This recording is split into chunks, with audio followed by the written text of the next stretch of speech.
seen anything like that. No. Wide right. Little roller up along first. Behind the bag. It gets through Buckner. Here comes Knight, and the Mets win it. Oh, the band is out on the field. He's going to go in the end zone. He's going to go in the end zone. The Bears have won. The Bears have won. Oh, my God. You believe in miracles? Yes. It's the Davey Mac Sports Program, where we talk the sports and other stuff, like November. Speaking of which, what is the opposite of this month? Anyone? Anyone? No? Yes-vember. Yes-vember. And it's way more positive. Ha ha ha. They should change the name already. Mine is better. Yes-vember. Ha ha. That's so funny. I'm going to punch myself in the dick. I'm Roy Harder, and here's your host, Mr. Eastside David McDonald, everybody.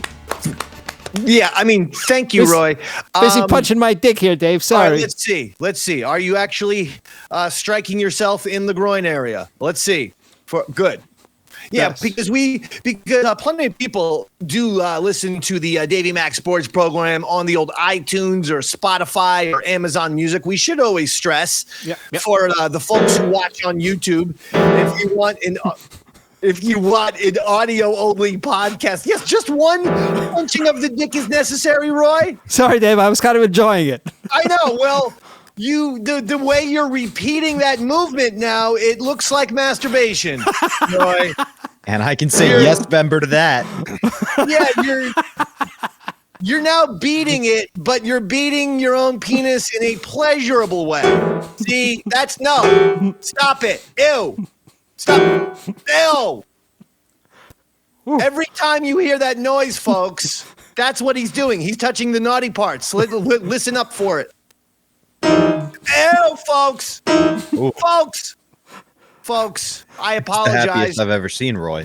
Folks, the words and actions of Roy Harder and Bobby Tamburo do not represent the Davey Mac Sports Program in any single way. Absolutely not. That felt like when your siblings getting yelled at, and then out of the blue, your parents just like, and fuck you too. Oh, absolutely. Yeah. Absolutely. Bobby's hands were in plain sight. 100% I have to, because if Roy is a saint compared to you, Robert, you are the actual excrement of the Davey Mac Sports Program. The dick puncher of the family. The amount of hate emails, Robert, that I had to field due to Robert Tamburo's Russell Wilson take, where he was mocking Russell Wilson for visiting sick children in the YouTube. The video was struck by YouTube. I got a strike. Get out of here. People complain about Robert's take so much. YouTube gave me a strike and gave me I could appeal, but I could risk, my entire channel being put on probation or suspended, or I could just suck it up and take down the video. So I didn't actually delete it. I privatized it because, quite frankly, Roy, the video did make me 75 cents, baby. All right. Roy, when the Dave Man gets over 1,000 views, baby, we're talking 75, 80 cents, daddy. Ka-ching, baby. We keep doing those 1,000 views, we're looking at pretty soon $4 or $5, Roy. All right. And Roy, that will cover a third of just the Libsyn costs for this show. But anyway, so yeah, Robert, you got killed for that. Robert said, basically, he said, if a sick child was in the hospital, he'd be really disappointed if they said, hey, you're going to get to meet the Giants quarterback. And instead of Jackson Dart walking in, it was Russell Wilson. And Robert got destroyed. And I said, you know what, folks, you're right. Destroy Robert for this. And I want to be left out of it. I got y'all. Robert is corny for this. There was other people from all neighborhoods in America chiming in, and they all agreed.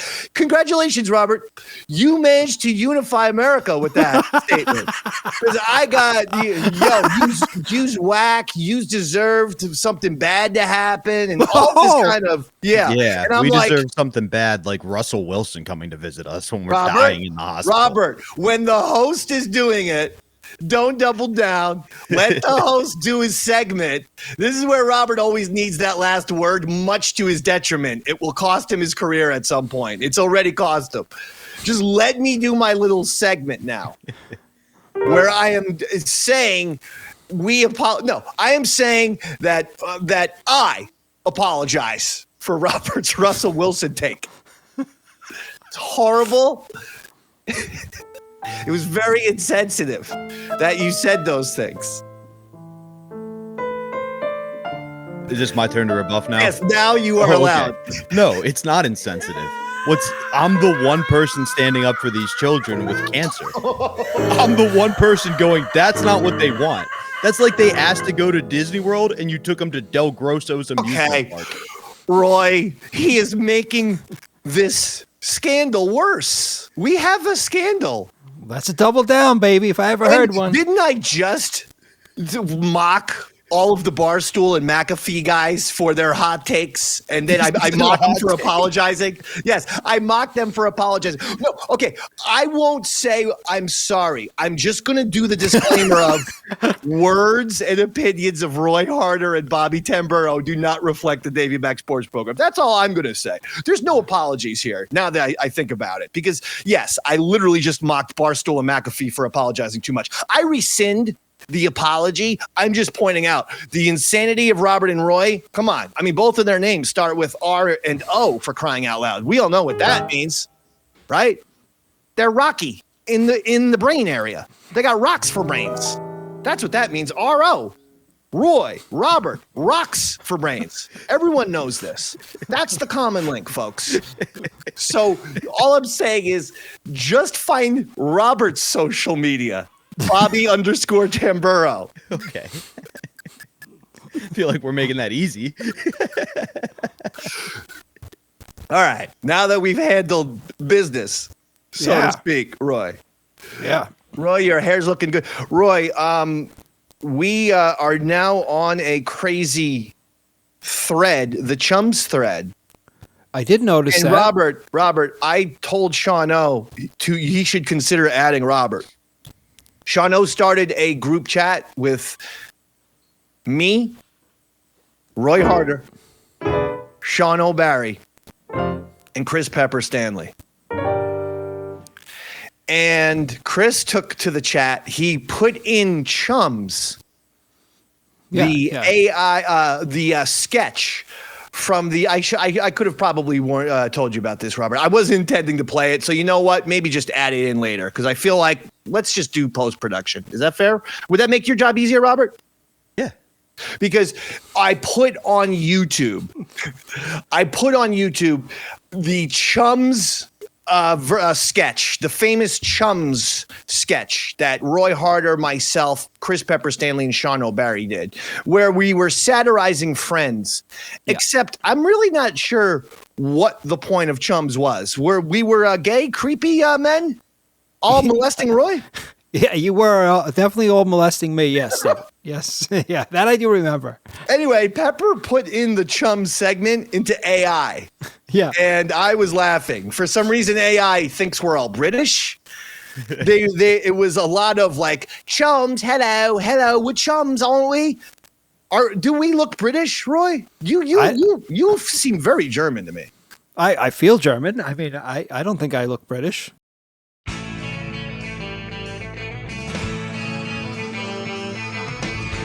I was in the coffee shop, right? Yeah. It was awesome. Yeah. It was such a good time in the coffee shop. Did you guys see what happened to Jennifer? What happened to her, huh? She can't pay her rent. She can't pay her rent. She'll get evicted. Evicted? She'll get evicted. What the And then what happened to her? Well, she's evicted, man. She got evicted. Jennifer? She'll be out on the fucking streets. What's gonna happen to her cat? I don't know, man. We're gonna have to do something about it, Yeah, I love her cat, man. And you know, Jennifer's having problems with her boyfriend, Tony. Yeah, he's having good problems. Yeah, I don't know what's going on. Yeah, I don't know if Jennifer's gonna get through this sticky situation. Yeah, she'll take it all. Yeah, I guess. We're gonna have to find out next week's episode of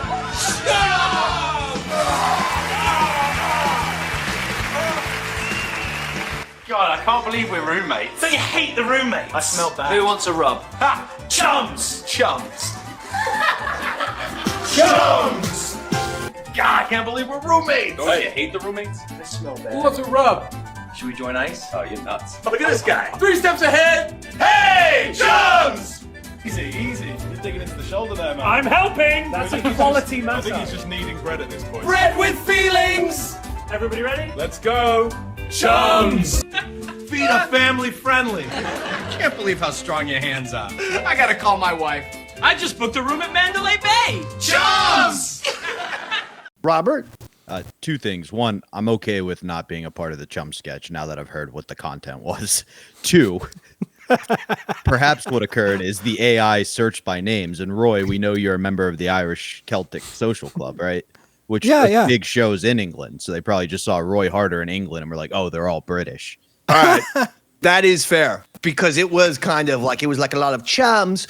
So I encourage you to check that out on the Eastside Dave TV on YouTube if you want to see. And that's what we've been doing. But I did say to Sean, you should probably invite Robert into a chums chat. He's kind of an honorary chum. No, Roy? I would agree. Absolutely. Yes. I thought actually Robert was included. I didn't even realize that he was not. So. And actually, there was a scandal, Robert, because at one point, Sean then he sent a video, and it was another video of like him and Roy playing music, and he did not include Chris Pepper Stanley. So that was a little thing where I said, "Oh wow, Pepper gets cut out of the Chums chat after day 1." Maybe Pepper and I are start a group chat called the Bums Chat. We'll just. I want to be in that one too. I want to be in all of the chats, yes. I want to just make sure that no one's talking badly about me at all times. I want my paranoia very much smoothed. You know, I want my paranoia massaged. And that's why I need to be a part of all group chats to make sure no one's saying bad things about me. We're definitely going to have to keep you out of the current and former producers of Eastside Dave's group chat. Now, I'm not in that one, David. I'm going to tell you something here. We're going to just bring it up. We're going to talk about it. The goddamn LA Dodgers are once again World Series champions. Back-to-back championships. The first team to repeat. And listen to how I phrase this, folks. This is why Davey Mac is the sports master and no one else is. Okay? And it's because everyone else was getting this statistic wrong. They were phrasing it incorrectly. The LA Dodgers are the first team to win back-to-back championships since the 99-2000 New York Yankees. Now, I don't know why, for some reason, everyone has been saying the Dodgers are the first back-to-back team to win since the Yankees team that won in 98, 99, and 2000. Well, the Yankees team that won in 98, 99, 2000, that's a three-peat. And before you go, blah, blah, blah, no. Three-peat has been added to the Merriam's Dictionary and the Webster's Dictionary for 30 years. Three-peat is a legitimate word. Three-peat, 35 years ago, the guy who actually coined it, Pat Riley, Of course, famous, Lakers, Knicks, and then Miami Heat coach, current Miami Heat president, Pat Riley, he actually trademarked the phrase because he came up with it 35 years ago. Three-peat is a word. All of these people keep going, this Dodgers team is the first team to repeat since the 98 through 2000 Yankees. Well, I'm sorry. Did this Dodgers team win 3 championships or 2, Robert? As of now, 2. As of now, 2. So they're not the first team to repeat since the 98 through 2000 Yankees. They're the first team to repeat since the 99 and 2000 Yankees.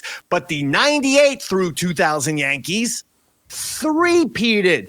I know I'm sounding Mike Francesa-ish here, but this is the stuff that matters. Like, words matter in sports. Like how you phrase things. Like it meant. Okay, like the three-peat. Hi, Mike Francesa here, America. Nice to meet you. I got Joe Davis. Okay, on Fox. Who, by the way, absolute snooze fest. Okay, Joe Davis. Okay, I didn't even have to drink my Diet Coke.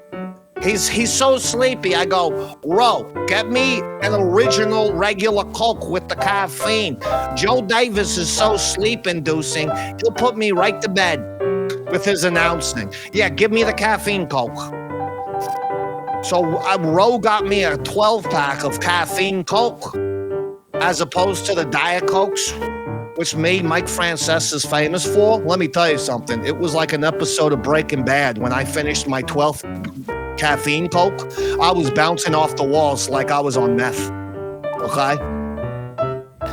You drink 12 caffeine Cokes, Rose like, maybe don't drink all of them, Mike. And I'm like, well, Joe Davis is on the TV. He's very sleep-inducing, Ro. I have to have a pick-me-up. I got to do something to stay awake. So that's why I'm doing the caffeine Cokes. But I'll tell you, after a dozen of caffeine Cokes, or I call them CCs, boy, oh boy. It's like I feel like I'm, Keith Richards doing 15 lines of cocaine in 1978, okay? If you ever want to see Mike Francesa hopped up, just put Joe Davis on the TV. I go right to my caffeine Cokes, and next thing you know, it's like, it's like Mike Hunter S. Thompson Francesa over here, okay?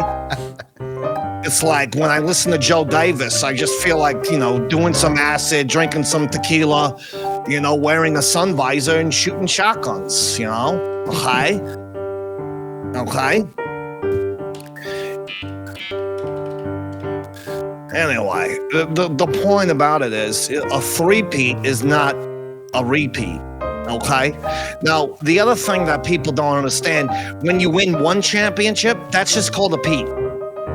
That's just called regular peat. Oh. Okay? And if you want to get cute, you can, if you win a championship, you can go like, I won a Hegseth or I won a Rose. Famous Pete's. That's what we're going for. Sarsgaard. I won a Sarsgaard. Pete Sarsgaard. Good actor. A lot of people know the face. They don't know necessarily the name. Look up Pete Sarsgaard. It's a good guy. Good guy. I ran into him at Sparks Steakhouse the other day. I go, Pete, you should have been nominated for that Oscar that one time. He goes, who are you, fat man? I go, keep it moving, Pete. Keep it moving. He didn't recognize me. Mike Francesa, the Pope of Sports. That's fine. The point is, a peat is different from a repeat, which is different from a three-peat. Okay? Now, all of those are different from a PP, which is when you win a championship while urinating.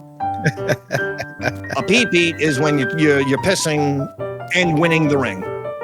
It's very uncommon, very rare, in fact, in sports. Anyway, okay. I'm Mike Francesa, okay. This has been a very taxing day. Hey, election day is tomorrow. Make sure you go out and vote, New York.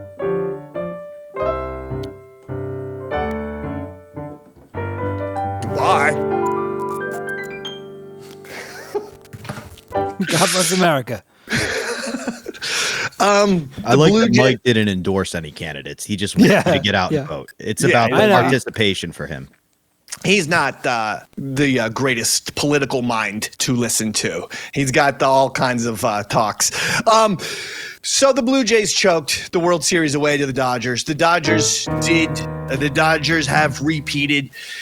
Of course, Blue Jays were up 3-2.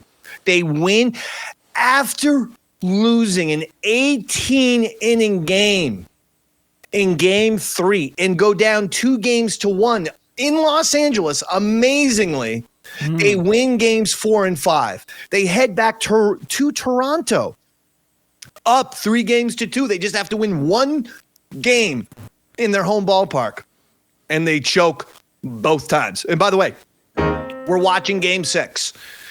There's a man on first. This is the second inning. Man on first for the Dodgers. 2 outs. Ohtani gets up. Ohtani did not have, Ohtani, he was okay. All right. I think he ended up hitting around 300 in the World Series. I'll give Ohtani his due. But the point is, even with him hitting 300 in the World Series, he wasn't getting a home run every single time at bat. I look over to Stanley Mack and I say, because what happened is the Blue Jays ended up intentionally walking Ohtani. And I go, gigantic mistake. I go, you have 2 outs. Pitch to Ohtani. You know what? Worst case scenario, he hits a 2-run home run. It's the second inning. Plenty of time to come back. But it's a big mistake when you have 2 outs to now walk a guy. Load him up. Basically, you're creating the rally for the other team. Once there are multiple guys on base, and once you've put another guy into scoring position, you put that guy into scoring position. The game was 1-0, by the way. So now the Blue Jays are instantly putting the tying run into scoring position. So just with a bloop, with a cheap little bloop, that the game's going to be tied. But worse than that, you're now having multiple guys on base. You are creating a potential big inning, thus rally for the other team. And that's exactly what happened. They walk Ohtani. Next guy got up, bloop hit. It's 1-1. Next guy got up was Mookie Betts. He gets a hit, 3-1. And that's how the game ended. It was all that inning. And at the end of the day, it was all that decision. Yeah. I couldn't believe that John Schneider made that call. You don't intentionally walk a guy if a guy's on first base. If that guy was on second, no issues. No issues. The guy's on second base, so I'm going to walk Ohtani. I'm going to create a force play and then pitch around Ohtani. Absolutely. But that's not what the guy was he? The guy was on first base. By walking Ohtani, you put the tying run in scoring position on second immediately. How? Well, as if the next guy can't get a bloop hit? We see that in postseason all the time. And that's exactly what we saw this time. The next guy literally gets a hit. Now you've tied the game. And now, by the way, you've created a big inning because then there was now guys on second and third. Because with 2 outs, everyone's running on contact. So now the guys on first and second, now there's 1 run in. Now it's second and third. And the next guy gets up, boom, Mookie Betts, base hit, 3-1, you lose the game. As for Game 7, I mean, come on. You have so many opportunities. But I shit you not, Robert. The Blue Jays were up 4-3 in the 9th. And you could the Dodgers were just picking away. 4-1 was the score. But a solo home run here and a solo home run there. Picking away. Oh, but Toronto's still up. They're they're 3 outs away. They're going to win. I love Canada. The people are so nice, eh? And their maple syrup is so good, eh? And those poor people, those poor Canadians, they had all their hockey teams stolen, okay, by warm weathered American states. I mean, why is there a hockey team in Florida? There's never any snow down there. I mean, it's a Canadian sport, It's, and for America to take our hockey from us. Well, you know what, America, to get a revenge, we're going to take your baseball and we're going to win the World Series, We're just 3 outs away. We're going to win now, America. Oh, no, America. Because in the top of the 9th, I turn to Stanley and I go, Stanley, I know this guy is not related to Trevor Hoffman. The guy's last name was Hoffman. But Jesus Christ, he looks exactly like Trevor Hoffman. Same thin body frame. And in my opinion, no disrespect to Trevor Hoffman, but same Perjuria deliverance face. Yeah. You know what I'm saying, Roy. Just that kind of... I get it, Their David. families, at least back in the day, their families were fucking. There was some incest going on. Yeah. There's some cross chromosomes. I got you. So the guy has the same deliverance face as Trevor Hoffman. His last name is Hoffman. And I'm like, oh my God, he's going to, because I remember as a Yankee fan, 98 World Series, the just like everyone else, the Padres fans tried telling us that Trevor Hoffman was as good as Mariano Rivera when we Yankee fans laughed because no one's as good as Mariano Rivera. And then all Scott Brocious did was hit a huge home run off of Trevor Hoffman. And we never heard the Trevor Hoffman's as good as Mariano talk ever again. And just like that World Series in 98, this Hoffman lets up a game-tying home run in the top of the 9th. Wow. 4-4. So we go to the bottom of the 9th. Dude, they get a man on second base with no outs. Right. Uh-oh. Not a good sign, David. I'm sorry, but to bunt in that situation when no one bunts anymore, you have 3 outs. Yeah. That's it. You have 3 outs or you lose the World Series. The key is to make sure the game is tied before the 3rd out. Outs are the most precious thing that you have. And you willingly give one of those outs away. Basically, just for the next hitter. Because if the next hitter doesn't get that sac fly, then you need a hit anyway. Then you have 2 outs, so a hit is required. So basically, you're really talking about take 3 chances at getting a hit. You know what? The Toronto Blue Jays, they hit almost 300 folks for the postseason. The point being, if you give the Toronto Blue Jays 3 outs, the odds are they're going to get a hit with one of those outs. Don't give up an out for a sacrifice bunt. That's criminal, Robert. And the time to bunt was the night before. When you guys had second, third, you could have bunted and tied the game there. Much easier. You literally could have squeezed twice to force extra innings. That's game 6. There's no pressure. So why, when you didn't do it there, now with the game on the line, when the night before you had so much belief in your boys, all that signals is we don't believe in you. You can't, you have to understand that the outs are super duper important. You can't give the other team an out. You have now seriously helped them. So, by the way, they didn't get that run in. There was a man on third. They could have won the game right then and there. They could have won the game in the bottom of the 9th. They didn't get the man home. Dodgers end up getting the go-ahead run on a home run by Will Smith. He really slapped the hell out of that baseball, Roy. the guy who hit the home run in extra innings for the Dodgers, and basically the ultimate game-winning home run, 5-4. His name is Will Smith, and I'm like, he really slapped the heck out of the baseball. I got you, Dave. I like that one. You know, Roy, sometimes in sports they call the ball the rock. And I'm like, hey, Will Smith really slapped that rock. You weren't laughing as much. That last one, Roy. The last one was on the fence. You know, the other one was funny, though, Dave. The other one was very funny.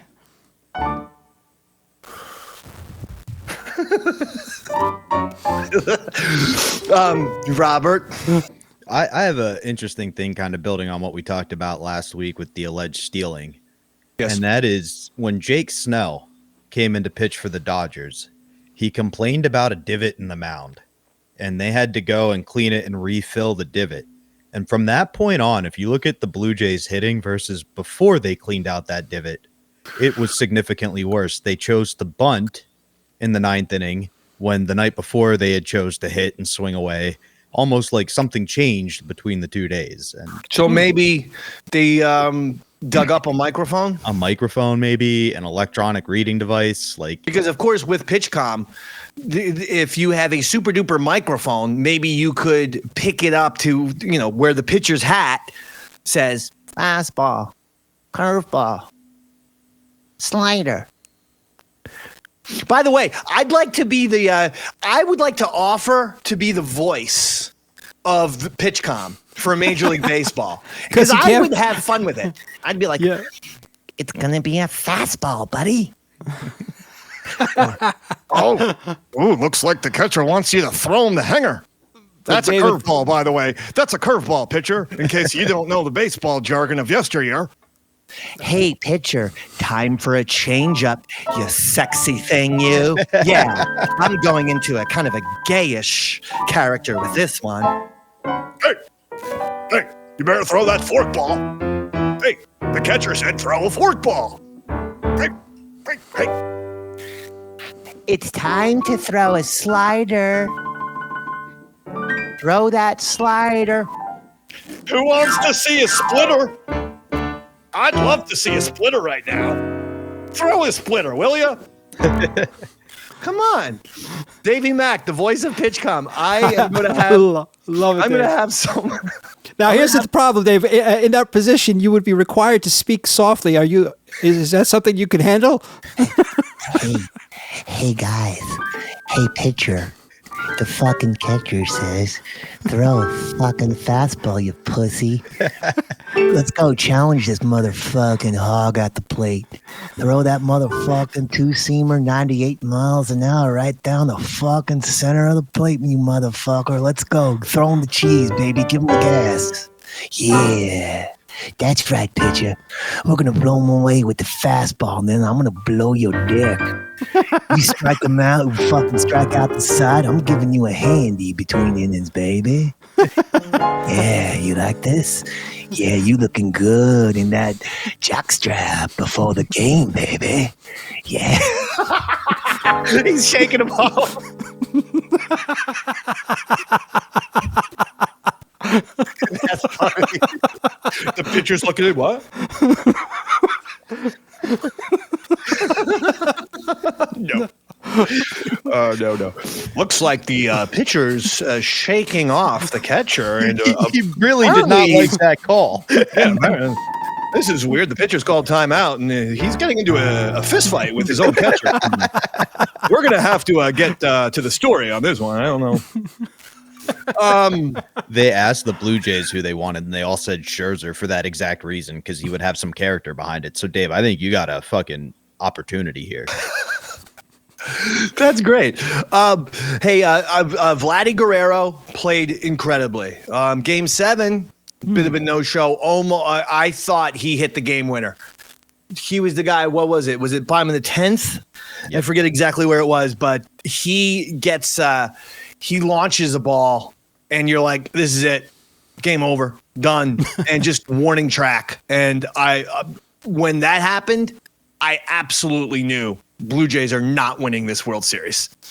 That was your best shot right there. They are not going to win. John Schneider is the reason for this. I'm sorry, Toronto Blue Jays fans. He seems like a nice man. Your manager cost you that World Series. So be angry at him. And my final comment about the World Series, my man, my boy, Donnie Baseball, Don Mattingly, when the World Series was over, he was the last guy. He was just standing on the top of the dugout steps watching the Dodgers celebrate, saying, am I ever going to get a ring? And Bo Bichette, great Toronto Blue Jay, young Blue Jay who had a fantastic World Series. He missed the opening rounds of the postseason, got there just in time for the World Series, and he hit in the World Series. Bo Bichette even gave him a hug, like, hugging his dad, like, oh, I feel bad for you. It was heartbreaking to see Donnie Baseball. If I had it my way, Mattingly would be the manager of the Yankees. If Donnie's going to have heartbreak, might as well have heartbreak with the Yankees. And as a Yankees fan, if we're not going to try to win the World Series, then at least allow me to watch my favorite childhood baseball player as the manager of my team. I'd rather at least lose with Donnie Baseball than Aaron Boone is my point. Because obviously Cashman and Hal Steinbrenner are never going to change. They are not going to. Hal Steinbrenner is never going to fire Brian Cashman. They're not going to fire. Everything's going to stay the same. Just give us Don Mattingly then. But depressing World Series, because I was actively rooting for the Blue Jays because of Mattingly. And so they let me down. John Schneider, you let me down, and you let all of Canada down. That includes Wayne Gretzky. Robert? I can't wait. I can't wait till the Yankees fire Boone and bring in Schneider. Like, that's going to be the change that brings it home. But the one silver lining I was able to find is that Kershaw was able to go out with a World Series win, and he did not have to go into that game, because it could have destroyed his legacy. And he faced one hitter. Yes, he got out of a bases loaded jam in Game 6. He did. But they were warming him up, is my point. Like, he was going to go in if Yamamoto couldn't keep pitching, and that really he goes out career. He goes out with a ring. Clayton Kershaw, one of the best pitchers of his generation for sure. So there it is. There's your World Series. Congratulations, I suppose, to the Dodgers. I can't stand him. This Kiki Hernandez guy, did you see him? He's the same guy who, after a postseason game last year, he's getting interviewed after the game, and he's on the field, and he goes, to the announcer. He goes, "Is this live?" And the on-field reporter is like, "Yes, it's live." And he's like, "Well, we're good because we don't give a fuck." And it's just so douchey. He thinks he's cool. Like, he thinks he's a rebel. He thinks he's a renegade. And he's not. He is a juvenile douchebag. Because, you're not rebellious when you let an F-word fly, you fucking dork.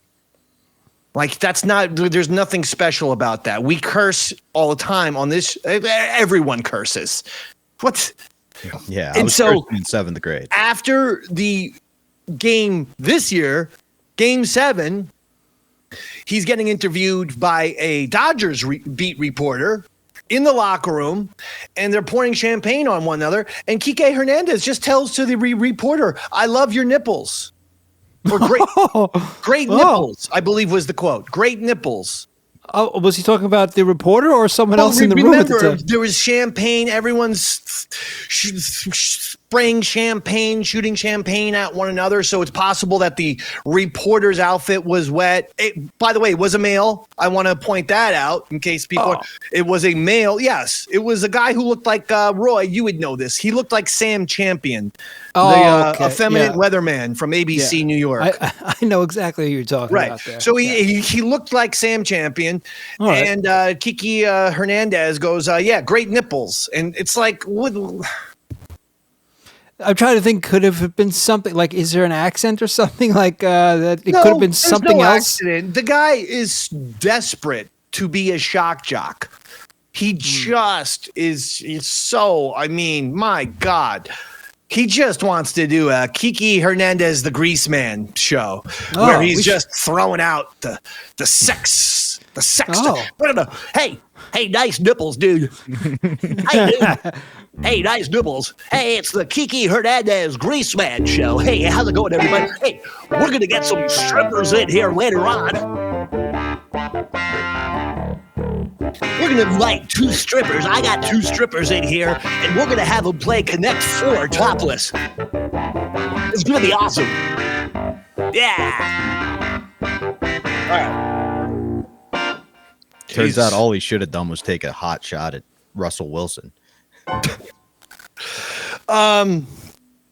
Football. Time for some football. Giants give up 34 points. Hey, guess what? Guess who doesn't give a fuck about the Giants anymore? You've done it. You've done it. Congratulations, Brian Dable and Joe Shane. Well, let's see. 2-7. So it took 9 weeks because second half, I'm scrolling the phone. I'm Mario Karting on the phone. I'm not watching the game anymore. Number one sign that I have lost interest. Pretty soon, by week 12, I'll be, watching Lost episodes instead of the Giants game. Okay, like that's what they've done. They've destroyed my spirit because that's what they do every year. So Brian Dable and Joe Shane are the 2 biggest clowns in all of football because you now have told all of us fans that we're wrong, that somehow we're hallucinating the worst Giants defense we've ever seen. And by the way, the Giants have spent millions and millions and millions of dollars on this defense. They gave Brian Burns $30 million a season last year. They have a number 1 pick, a first-round pick is what I'm saying. A top 5 pick in Butler. They have a top 5 pick in Thibodeau. They've got Dexter Lawrence. How is the defense this dreadful? Brian Burns, if you look at his stats, he's actually kicking ass. I mean, between sacks and tackles for loss, he ranks among league leaders in the entire NFL. And yet our defense is horrendous. So at some point, if you are not going to fire the defensive coordinator, because guess what? Obviously, the defensive coordinator is over his head. When you have this much talent, when you have a Brian Burns, you can put him against any defensive player in the league in terms of who's been the best defensive player in all of football this year. Brian Burns would be a candidate for that. Okay, you can have all this talent, and you still can never allow a team under 30 points. Every single team comes into your building and scores 30 points on you every single week. Wow. And you think that's acceptable from the defensive coordinator, Shane Bowen? That's an acceptable performance? That's an acceptable result? The Giants giving up 30 points with this expensive and talented defense? Now it is on Joe Shane and Brian Dable, because now you are okay with incompetence. If you are not going to fire Shane Bowen, then we need to fire you. They are sticking with Shane Bowen to their own detriment. That they don't understand that their loyalty to this clown who doesn't deserve it. He's been terrible for a year and a half. This is his second year as the Giants. He's been awful. He was awful last year. He's worse this year.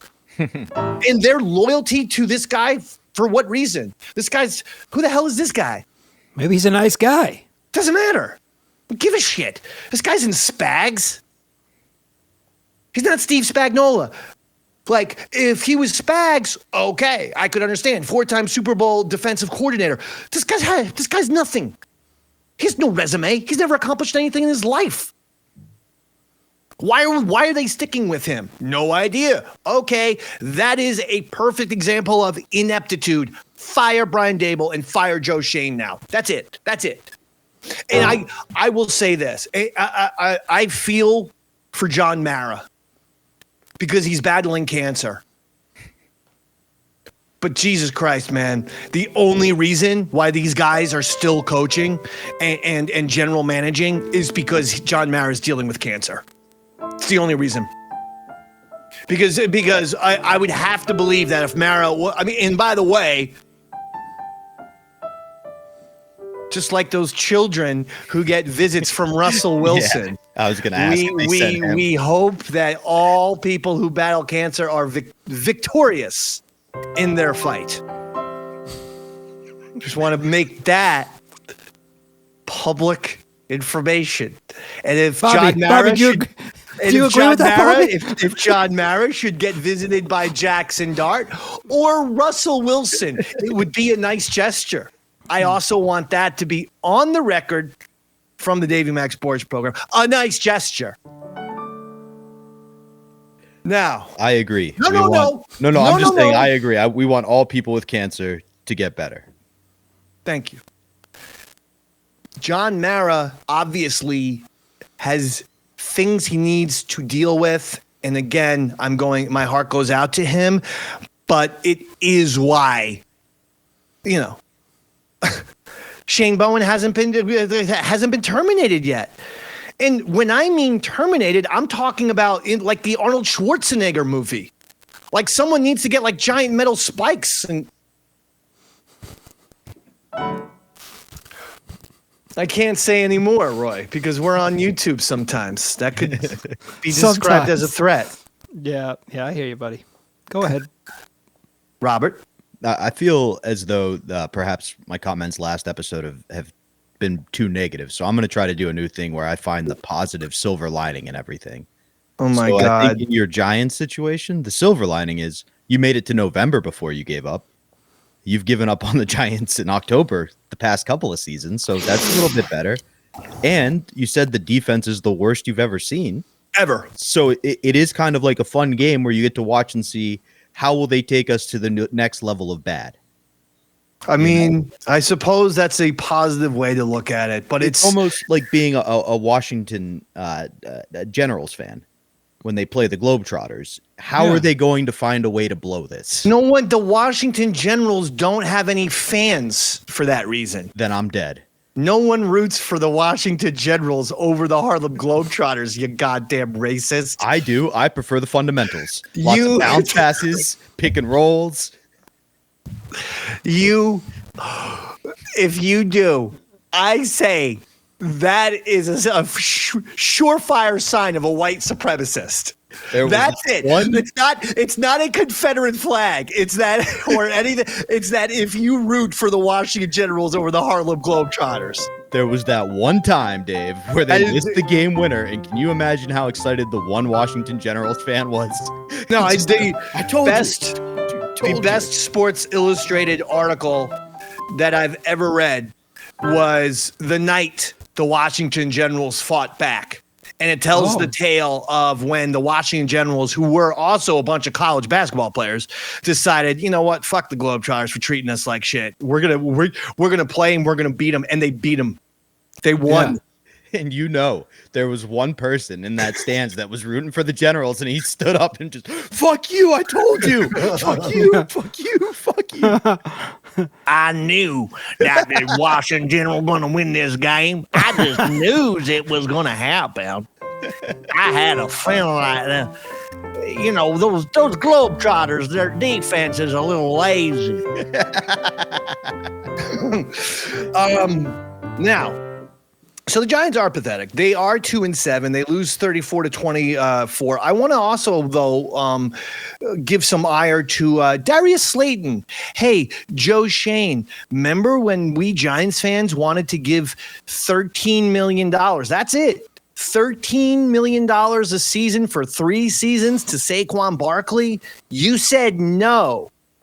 You let Saquon go to the division rival in the Philadelphia Eagles. He then proceeds to have an MVP-esque year and deliver the Eagles a Super Bowl ring.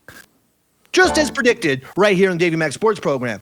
So instead, Joe Shane took that $13 million a season and he gives it to Darius Slayton. So let me explain something to you. This is the worst Giants defense I've ever seen. Darius Slayton is the single worst NFL receiver of all time. Oh, wow. Ever. Strong statement. I had Stanley Mac look up the amount of drops Darius Slayton had this year. And Stanley, much to my doubtfulness, said something like it only says 3 drops. 3 or 4 drops. Let me tell you something. I have my own conspiracy theory. I think the Giants are such a horrible team. They're so awful to watch that even NFL statisticians are not watching Giants games. Even the people who have to record the statistics, Roy, can't be bothered to watch the Giants because they really are that nauseating of a team to watch because there's no way that he only has 3 drops. But anyway, yesterday, Jackson Dart throws a perfect 34-yard ball, a dime. Darius Slayton in the end zone, he drops it. Oh. I am pleading with the NFL. Maybe this is it. So I would like a brand new NFL stat. Okay? We're going to call them ID, important drops. It's a new category. Fine. I want to keep track of all of the drops. But we absolutely need to keep track of important drops, which we are deeming any drop that could have gotten you either a first down or a touchdown. Because I think the reason why Darius Slayton is always on my mind is because it's not necessarily the amount of drops. It's that Darius Slayton is always, it's 3rd and 23. The Giants have no chance at getting a first down except Daniel Jones and now Jackson Dart throw a perfect 27-yard throw. Oh my God, they're actually going to convert a first down on a 3rd and 23, and then Darius Slayton drops it. Oh. And it's always Slayton. Or it's 2nd and 1, perfect time for a play action. They do it. In years past, it was Daniel Jones. Once again, now it's Jackson Dart, play action pass on 2nd and 1 from the 45-yard line. And then boom, you throw it long, 45 yards. Oh, everyone's gone for it. Touchdown, Darius Slayton. Except Darius Slayton drops it. ID. Important drops. NFL, make that a stat. Any ball dropped that could have been a first down or could have been a touchdown, they need to keep record of this because Darius Slayton, those are all of his drops. He drops first downs and he drops touchdowns all the time. So yeah, maybe he's only dropping 1 pass a game. It's the biggest pass of the game. Too much pressure for him, David. Exactly. So then why did we give him literally the contract that we could have retained Saquon Barkley for? Saquon Barkley was looking for $40 million for 3 years. We turned around and gave $40 million for 3 years to Darius Slayton, who's probably the 185th best wide receiver in football. Well, yeah. Wow. And how many plays per series? Like, what percentage do you think a receiver is involved in? Like, maybe 25, like 1 out of every 4 plays, whereas a running back is involved in every single play, whether he's blocking on the pass play or running the football. Like, it's a much more significant position. Crazy move by the Giants. Saquon was so much more valuable to this because Saquon was the Giants' entire offense. He was the face of the franchise. For Joe Shane to not understand that and then turn around and give this, I hate to say it, but superstar wide receivers are easy to come by. Like, we're living in a wide receiver golden era where there's like, honestly, 36 A+ wide receivers. It's not hard to get one. Take it a step further. Belichick would go find lacrosse players. Jesus. Like, I know. You don't even need an official guy who played receiver in college. You just need an athlete with some hands. It's pathetic. Other football, Lamar Jackson's back, and immediately the Ravens torched the Dolphins 28-6. 2 is so done. And somehow They did not fire Mike McDaniel. They fired the Dolphins general manager. And I'm telling you, these clearly hopped up or smoked up or, some kind of psychedelic thing is going on with Mike McDaniel in these post-game press conferences. Because I'm telling you, these post-game press conferences with Mike McDaniel, he is trying to get fired. No head coach has sounded more stoned and more insane than Mike McDaniel. And he is doing everything he can to get fired. And the Dolphins go and fire the general manager and not him. It made me laugh. Did you see? Wait, did someone? Yeah, Coach McDaniel here. Did someone say I still have a job? Wait, am I still the head coach of the? I am. Oh shit. All right. Well, who do we play next week? I don't know.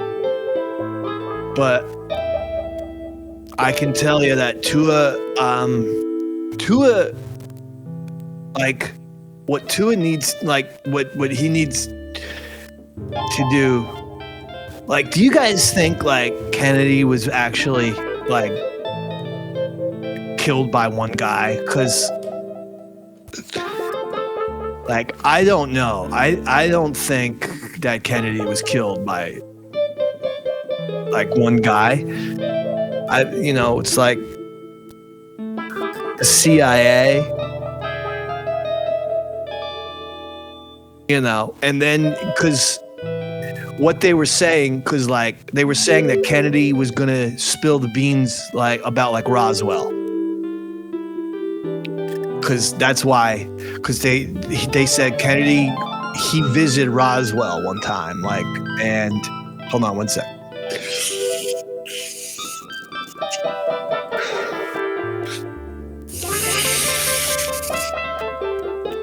I was off camera, right? When I was doing that, right? No. I don't know. I don't even know what Bobby's doing. He's just like texting and shit on camera. You're full screen, big guy.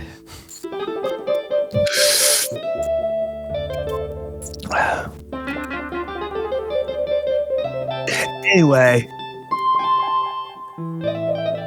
see, Kennedy, he found, okay, so what I had heard is Kennedy found out that, he goes down to Roswell and he's like, can you show me the spaceship?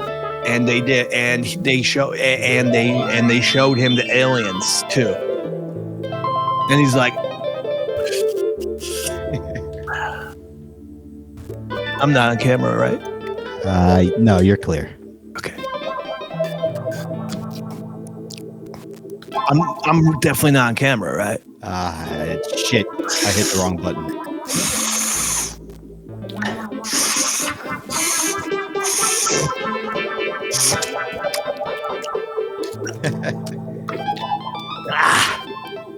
I got that drip.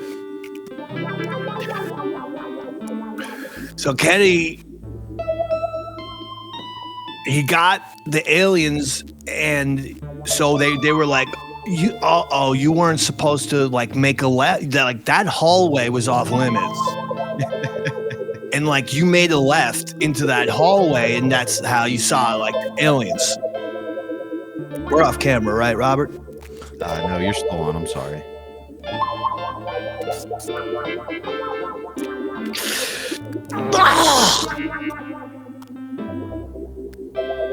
Oh, man, I could use a little Velda on the ground right now, Roy. Yeah, baby. I'm off camera, right? Yeah. Oh, sweet release. Oh, yeah. What was I saying? Kennedy. Oh, yeah. Mike McDaniel here talking about Kennedy. Man, that was one cool cat. Kenny. Yeah, man. Anyway, I'm Coach Mike McDaniel here.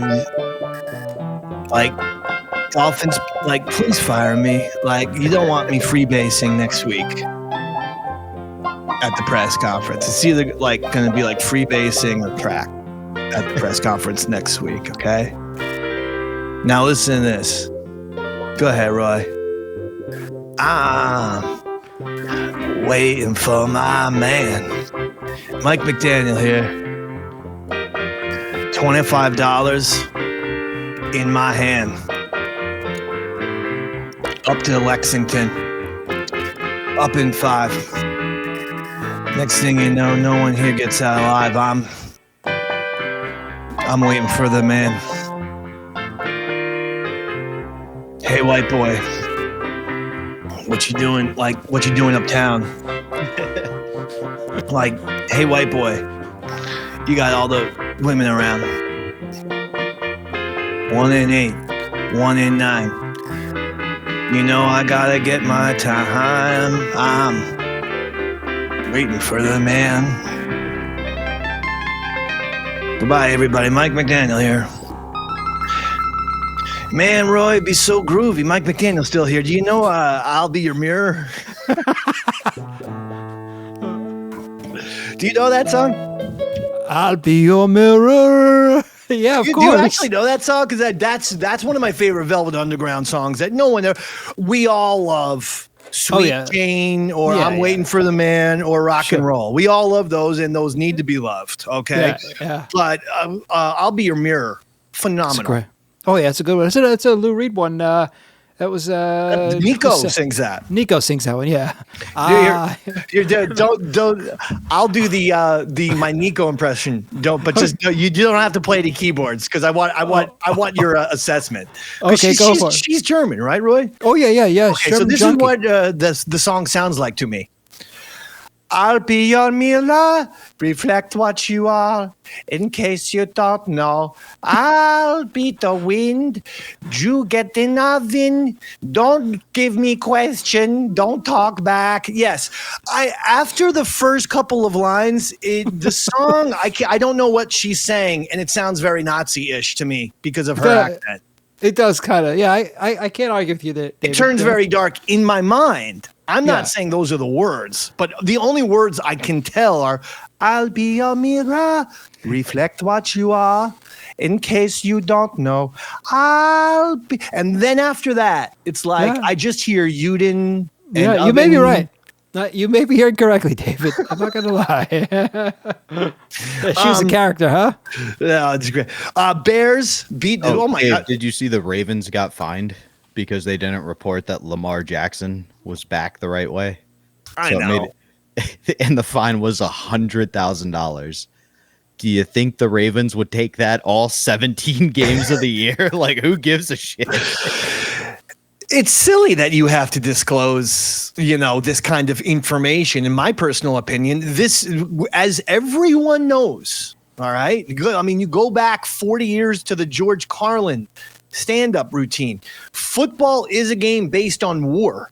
And you wouldn't have to disclose any information to your enemies about we have a secret plane that has a bomb on it, Japan. We're going to give you a heads up. Like, you don't do that. Like, why do the Ravens have to disclose that Lamar may or may not play? I mean, I forgot. Gamblers are actually in charge of the NFL, and no longer are the owners, the players, or the coaches. Let's be fair.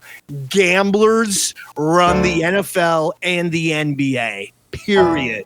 Wow, David, strong words. Well, strong words is right. I'm going to get Greeks in the Trojan horse had to declare I want to get into the NBA because, look, straight up, we now have had a week since the NBA scandal broke. And guess what?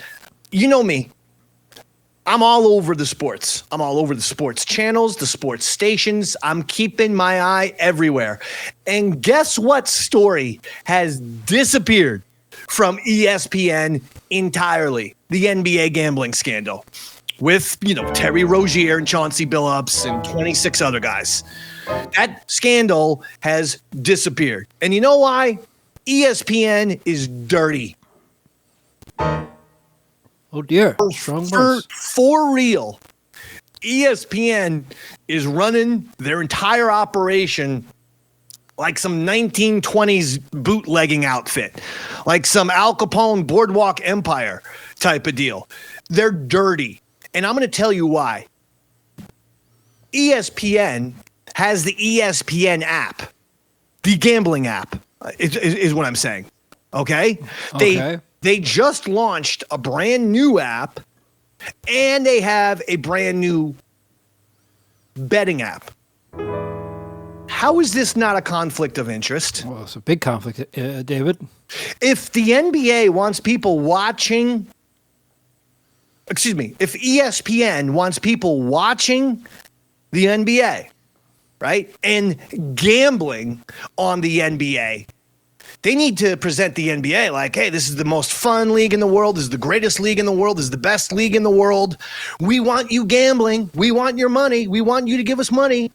So we can't talk shit about the NBA, even if it's honest shit. Like, we can't report any negative news about the NBA because we want people gambling on the NBA. Complete conflict of interests. Dirty. The ESPN is completely dirty now. ESPN was always supposed to be just the CNN or the, whatever. Pick your news channel that was supposed to be just the news. Well, you can't have, a goddamn news channel, then say, go to our gambling app and bet on the next presidential election. Because then that same news channel could present different stories to get the odds to how they want it. That's right, David. It's dirty. It's so dirty. So in other words, ESPN, they want your money. They could present a story about such and such quarterback is banged up today. He's dealing with a very serious hamstring. His mobility is a strength, but not this week. His mobility is going to be down. Right? Okay. That quarterback's mobility is going to be down. They're going against the top flight defense. I'm going to pick the other team. Right? Yeah. They could make that up or skew a story so that it affects the odds over here. And then the ESPN bet app cleans up.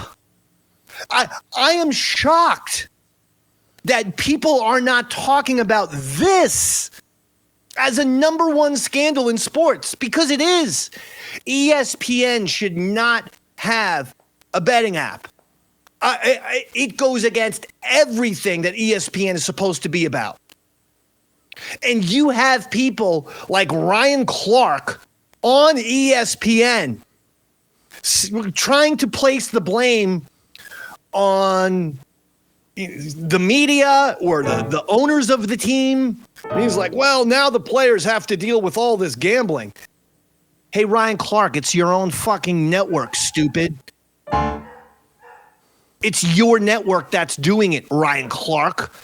What about the fact that ESPN, which is supposed to only be reporting news with regards to sports, is now the gambling site with regards to sports? What if a story on ESPN affects the odds? Will they do that story? Maybe will the story get buried? I submit to you, it's already happening. The NBA scandal has disappeared off of ESPN. It's gone. Because they are so desperate, ESPN is, to present the NBA like everything's great, when we all know the NBA is in a world of pain. The ratings have dropped the last 3 years tremendously, folks. We're not talking a small drop. We're talking 22 to 25% drops year in and year out. You keep going down like that, you're going to be in the toilet soon. People were sick of the soapbox, the sermonizing in basketball. They rejected it from a social standpoint. And now, when it's more important than ever to appeal to everyone in America, you have massive scandals. The NBA is seriously screwed, and they know it. So ESPN is doing everything that they can to hide it. Well, we don't hide stuff on the Davey Mac Sports Program. That's why we'll never get hired by ESPN, because we are the only show which will be authentic and honest. That includes the Pat McAfee program as well, because he's bought by all of them, by all the old rich white millionaires. That's what he said, by the way. Those are his words, not mine. I want some of those white rich millionaires to The guy pay on us. Halloween dressed up like an old white millionaire, and he said, I'm one of the bosses at ESPN. So did he just show up on his program in a sleeveless shirt and yell the whole time? Hey, McAfee, it's not old white people running Disney. You stupid motherfucker. Hey, McAfee, you're aware of what's happening in Star Wars and Marvel and now sports and ESPN, right? It's that, quite frankly, boy brands were taken over by Disney and converted into girl brands. And now it includes ESPN and sports. That's right, David. You nailed it, buddy. Even if it is old white guys that are the problem. Spoiler alert, McAfee, you're an old white guy. I know. You are part of the problem. You're not a young, hip kid. McAfee thinks he's McAfee because he hangs out like a creep with so many college kids, thinks that he's 20 years old. He isn't. No. Dude, you're like 40 or whatever. And yeah, I know he's on College Game Day. I'm talking about, it is well-known fact that after College Game Day, he gets hammered in the local college bar with 19-year-olds. That's what he does every Saturday after College Game Day has concluded on ESPN. According to sources. I don't want to be sued. Which is important to say. But the sources also include viral videos of McAfee shirtless at bars in college towns. Just Google it, folks. You giving me shit, Roy? No, I want to party with McAfee at some college town. That'd be a good time. All right, real quick football. Panthers beat Packers 16-13. Lions, I was surprised that they lost to the Vikings. I thought the Lions were going to get their act together. The Lions go down to the Vikings 27-24. Patriots beat Falcons 24-23 to improve to 7-2. Mike Vrabel is going to haunt the Titans for the rest of their lives. They should have never fired that guy. Steelers take down the Colts 27-20. A little surprising there.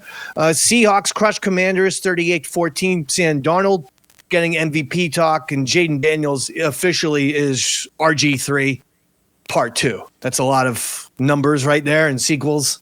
And things. He's RG3 Part 2, right? And the Bills beat the Chiefs on the Sunday game, 28-21. Tonight, Cardinals at Cowboys, Monday Night Football. Who do you like, Roy? Going with the Cowboys on this one, David. Come on now. Give me a score. Why. I'm going, it's not going to be as high as you think, 17 to about 7. All right. But you know why? Why? I don't know why. Bobby will tell you.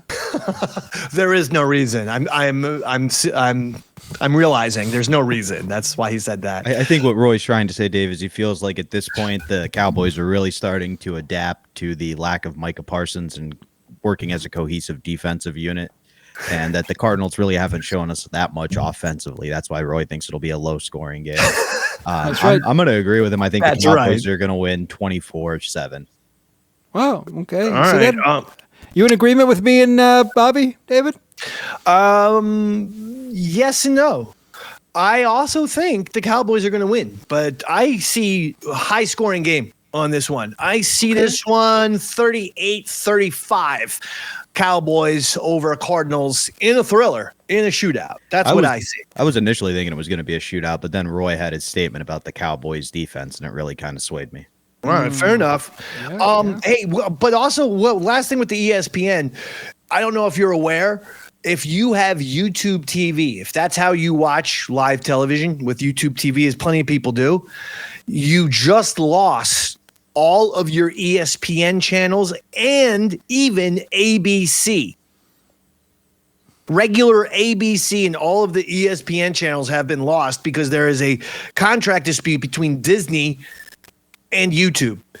First of all, that is completely, this is beyond bullshit that you do this to people time and time and time again. I remember when I was a cable subscriber in New York, and there was always something with, Madison Square Garden, the channel that had the Knicks. It was always threatening to be pulled, or it's going to get pulled, and I'm like, I just want to watch a Knicks game. Do I always have to, there has to be some threat? I'm under a threat. And even when you're watching the Knicks, then you get like the thing like on the bottom, the lower third, whatever that thing is called, the ticker. It's the lower third, yeah, the ticker. Yeah, the ticker. Mm-hmm. And it's like breaking news. The Knicks are never going to be seen on Madison Square Garden again. You're like, what? It's like, well, if you don't contact your local cable subscriber and petition that you want and you're like, oh, okay. You're just telling me that I need to call up someone. Yeah. It's like a fucking Jerry Lewis telethon suddenly. Yeah, I know. Annoys the shit out of me. Dude, I miss those. What happened to those? They found a cure, David. Muscular dystrophy's fixed. Dude, we should take that over. We should do a Davey Mac Sports Program telethon. Oh, I'd love it, David. We'd raise money. I loved those Jerry Lewis telethons. I would watch those. Oh, my God. I guess he died, too, as well. That's the other problem. Well, yeah, it's true. And then he had the steroids with the bloated face, too. He went through his Jose Canseco era where he was all jacked and too tan and the hair too black. He looked like Canseco. Do you think he got a lot of pussy at that time? Oh, just as somebody else who's considering maybe a Canseco era. Oh, yeah. Fuck yeah. Don't forget. Oh, yeah. Just like Jose Canseco, Jerry Lewis banged Madonna when he was going through that phase. Nice. But the other thing is, so YouTube pulls ABC and ESPN. Disney blames YouTube, but then Disney wastes no time in having Stephen A. Smith and Scott Van Pelt go, but now's the perfect opportunity to go on your phone and get the brand new ESPN app. Fuck YouTube TV. Get the brand new ESPN app. So now everyone is starting to say, oh, this probably was instigated by Disney, not YouTube, because it was Disney who wants people buying the brand new ESPN app, or even getting the Disney app, which then you can get the ESPN stuff on. But if I can't watch ABC, where am I going to see all of my new sitcoms with all the former failed sitcom stars coming together on one sitcom? I don't know, but I found that to be, again, dirty pool. Dirty. First of all, you have millions of people wanting to watch college football and NFL football that weekend. Get the deal done. Don't be like, oh, well, now's the perfect opportunity to spend $45 on a new app because you're already spending your $80 on the YouTube TV. So basically you're saying, well, instead of $80 that you used to spend, now you're going to have to be spending $125. This is what people are getting sick of. I say it all the time. The quality of everything in America is going down, and yet the price is going up. I think that's funny how that works. Yeah. Funny how that works. Yeah. But you'd think the products would get better. But no, nothing gets better. I believe they say every rule has an exception, and I can think of one exception to that rule, which is the Davey Mac Sports Program, which just keeps getting better and stays the same price, free. Exactly. And by the way, it was my birthday over the weekend. That's right, David. I wish you a happy birthday. Thank you. As did I. Yeah, very, very, very slow, Robert. Roy, you beat Robert by 12 hours. Wait. And that, by the way, that gives you 1,200 points. Oh, wow. Because everyone knows for every hour you beat the other guy, you get 100 points. So that's 1,200 points right there. That's your biggest score in a long, long time. Robert, today's score for you, minus 85. Roy gave me a text at 9:30 a.m. Happy birthday, David, and with wonderful sentiment behind it. You know, at 9 o'clock a.m., I texted Bobby. I said, hey, listen, don't forget to call Dave on his birthday. Well, guess what? Robert, at 9:30 p.m., finally texted me, happy birthday. Well, he got to you. Roy gives me 5 sentences.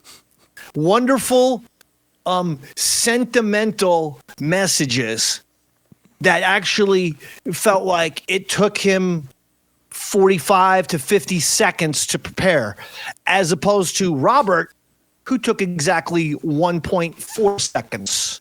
Well, happy birthday. Send. Well, I would like to apologize. I was dumb and thought that when I saw you the day before and gave you a very heartfelt message wishing you a happy birthday, that counted. But that's on me. When we were you didn't see me the day before. Yeah, you did not. 2 days before. My bad. Well, when we were doing go. Modern Day 2 days Man, I thought that counted. No. No, yeah. In fact, it was 3 days before. What are we talking about? My birthday was on Saturday. You saw me on Wednesday. So what I'm hearing is I treated your birthday like Hanukkah. I started celebrating 3 days early, and then when the sun set on your birthday, I gave you the final happy birthday text. No. Yeah. I think if anybody celebrated your birthday, it was me more than anybody. No. And please do not play Hava Nagila when discussing Davey Mac birthday. No, I'm just kidding. Listen, words and opinions of Davey Mac do not express the words and opinions of the Davey Mac Sports Program. That's right. That needs to be said. None of the opinions of us three express the words, thoughts, and opinions of the Davey Mac Sports Program. That's right. Ironically. Yes. Now, only Big A. The last thing I'm going to say is the Knicks won yesterday. They are 3-3. They won their first 2 games and looked great. Then they dropped 3 games. They win last night. They're playing again tonight. The the early analysis from me, I've watched every game. The early analysis with the Knicks offense has absolutely improved under Mike Brown, over Tom Thibodeau. The defense has absolutely devolved under Mike Brown in comparison to Tom Thibodeau. The Knicks defense has been dreadful. Offensively, they've looked awesome. I'm now realizing, sadly, the perfect coach would actually be Mike Brown on offense and Tom Thibodeau on defense. Like, that would actually be the perfect coach. Can we get that? Have you ever? You know, the Lakers actually announced they were going to try that years and years and years ago. They were going to have like Pat Riley be the coach or whatever, and Jerry West was going to be the offensive coordinator. And then Jerry West is like, no, this is insane. I'm not doing this. This is crazy. Pat Riley's going to be the coach. I think that might have to do more with working with Pat Riley than the overall layout of the coaching system. Like, I think Pat Riley's one of those guys who has a system. You don't interfere with it. Well, I like the Knicks offense, but defense, come on now. Well, in Mike Brown's defense, word on the street is Cat was on his period last week, so hopefully he'll be more physical on defense this week. Okay, Karl Anthony Towns had 20 points and 15 rebounds yesterday. Yeah, I wouldn't get near him if he was boxing out and bleeding. He likes to imply that Karl Anthony Towns is less than a man, and I think it's rude of him to do that. Words and opinions of Bobby Tamburo do not express the Davey Mac Sports Program. I was about to say, thankfully, my words don't. And that will do it. Roy, thoughts Yes. about the Knicks? When are you and I going to go to Madison Square Garden together? Go to a Knicks game, maybe have a few edibles, have a few gummies, and this will also be on your dime, by the way. So go ahead. Yes, now of answer course. the question. Roy, anything to promote? Ready? Roy, anything to promote? 2 weeks from now, I got nothing to promote, people. It's going to be a secret. It's a very special secret, and I'm not promoting it. Oh my God, folks, if you only knew how funny this was, because we just had a goddamn 8-minute train wreck of a promo that went so poorly. We had to actually edit something out of the show, which we never do. Oh, I say you leave it in, David. Okay, well, that's up to Robert, but I don't know. It's so tedious. Robert might have to take it out. Bobby. This Saturday, I will be in Ole, Pennsylvania. The following Saturday, I'll be somewhere, but the real show you want to come to is the night before Thanksgiving. It is a fundraiser show at the Harrisburg Comedy Zone done by Earl David Reed. And what does it raise money for? The Children's Miracle Network. What does the Children's Miracle Network do? It helps kids fighting cancer do fun things like meet stars, real stars. So come out to the Harrisburg Comedy Zone to support the night before Thanksgiving show. It will sell out. It always does.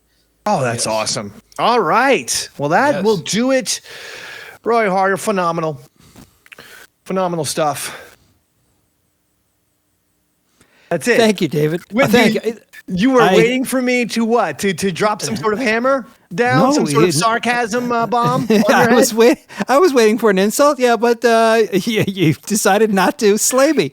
So I wanted to end on a nice, sincere note. I had a wonderful birthday party. I'm still full of birthday cake and ice cream. So maybe that's making me rather jolly today. So awesome. Fantastic. And Bobby, fantastic. And all of the Davey Mac Sports Program, thank you guys for watching and listening each and every week. Spread the word. Show's on fire. We want you to spread the word to every single person you know. Like it, retweet it, Facebook, share it, Instagram, share it. I'm at Eastside Dave on all the social media. Share, share, share. That will do it. For Roy Harder, Bobby Tamburo, my name is Eastside Dave McDonald. Good night, everybody.